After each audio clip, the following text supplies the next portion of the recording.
See how this ordinary woman experienced the extraordinary simply because she said yes to God. Gladys Allward was born in 1902. She may have been small in stature, at barely 5 feet tall, but she was a giant of conviction. Even Hollywood was amazed by her story and made a movie about it entitled The Inn of Sixth Happiness. The, fan, the, the fantastic documentary presents the events of Gladys' life, um, chronicled by Carl Previews, author of Chinese Whisper, the Gladys Allward story, and accompanied by the photographs, illustrated and recorded of Gladys' own voice. You can also find this book right here.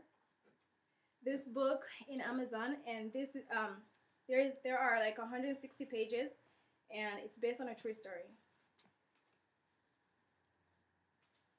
Okay, young Gladys sent a calling from God to leave London and go to mission in China. Gladys joined the China Missionary Society. She was expecting to be sent to China, but because of having ordinary schooling, her requests were turned down because of her lack of qualification to the position. But that didn't stop her. She worked hard as a maid and uses all her savings and salaries to buy tickets so she can go to the mission place to China on her own. In 1930, she was boarded a train, and after many weeks and horrible situation, she finally reached her destination. In Wencheng, she assisted an aging missionary named Jenny Lawson and a Chinese cook named Yang. Together, they opened an inn for mule drivers and told the story about Jesus. After Mrs. Lawson died with no money to run the inn, Gladys accepted the position of a foot inspector. She was assigned to visit the countryside to promote and enforce the government's law against foot binding for the Chinese girls. Gladys successfully changes her nationality to Chinese, and her new name became to Jenny, meaning the one who loves people. Despite um,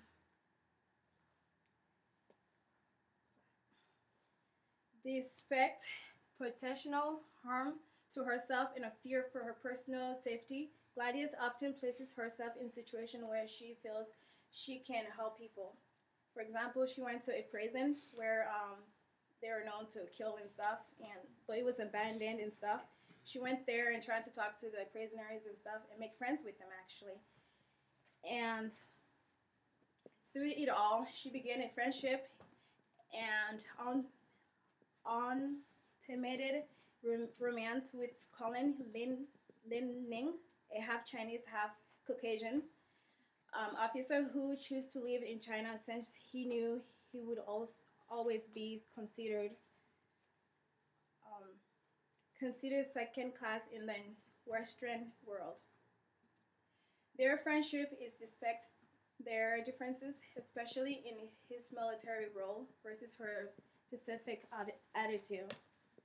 She also started taking in unwanted children, even numbering about 100. So she had an orphanage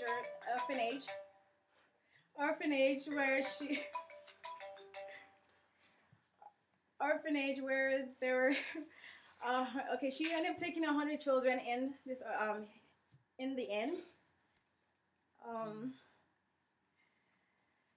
With Japan invading China full force, Gladys and the 100 children traveled for days on foot and through the mountain to safety. Gladys considered her work with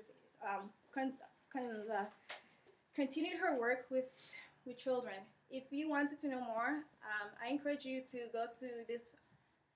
I encourage you to read this book. It's very inspiring, and it's one of my favorite books, especially because she was a woman and People at first told her she couldn't do it because she was small and all that stuff.